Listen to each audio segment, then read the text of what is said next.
If you want to find copyright-free music and videos in CapCut PC, this video is going to save you a lot of time. In today's tutorial, I'll show you exactly where to find free music inside CapCut, how to use CapCut's built-in media library for free videos, and how to check your timeline for copyright issues before you export. This is a super useful workflow for YouTube creators, editors, and anyone who wants to make clean, professional videos without worrying about copyright problems. And if this tutorial helps you out, make sure to hit the like button, subscribe to the channel, and turn on notifications so you never miss the next editing guide. Alright, let's get right into it. First, let's talk about free music. There are two easy ways to get copyright-free music for your CapCut projects. The first option is to import your own music file from trusted copyright-free websites like Pixabay or the YouTube audio library. If you already downloaded a track from one of those sources, just bring it into CapCut the same way you would with any other file. You can drag and drop it directly into your project or use the import option if you prefer. This is a great choice if you already know what kind of soundtrack you want, because it gives you full control over the style and mood of your edit. The second option is to use CapCut's native music library. To do that, look at the top left menu panel and click the Audio tab. Once you're inside Audio, click Music or Sound Effects underneath it. Now you'll see different categories like pop, travel, fresh, and other styles that are built right into CapCut. As you browse, pay close attention to the tags beside each track. If a track does not have a pro label, that means it is free to use inside CapCut. That's really important because the pro badge usually means the asset is premium and may require payment or a subscription.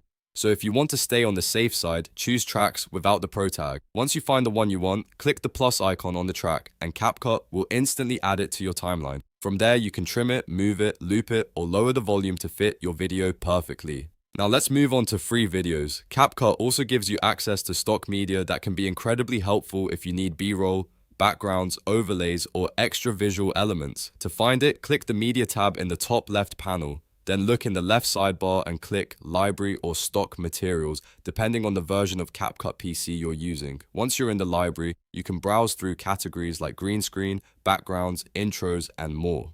This is really useful when you want to fill gaps in your edit or make your video look more dynamic without searching for clips all over the internet. Just like with music, you want to look for items that do not have a pro tag.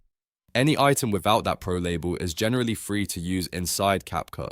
When you find a clip you like, drag it directly into your timeline and place it where you need it. You can resize it, cut it, and combine it with your own footage to build a more polished video. Now here comes the most important part, and this is the verification step. Even if you've used free music or stock clips, it's always smart to check your timeline for copyright issues before exporting. CapCut makes that easy. Go back to the Audio tab in the top left panel and then look all the way at the bottom of the left sidebar. You should see a copyright option there. Click it and then hit the check button. CapCut will automatically scan the audio in your timeline and let you know whether it passes or fails. This is extremely helpful because it gives you a quick warning before you publish your content.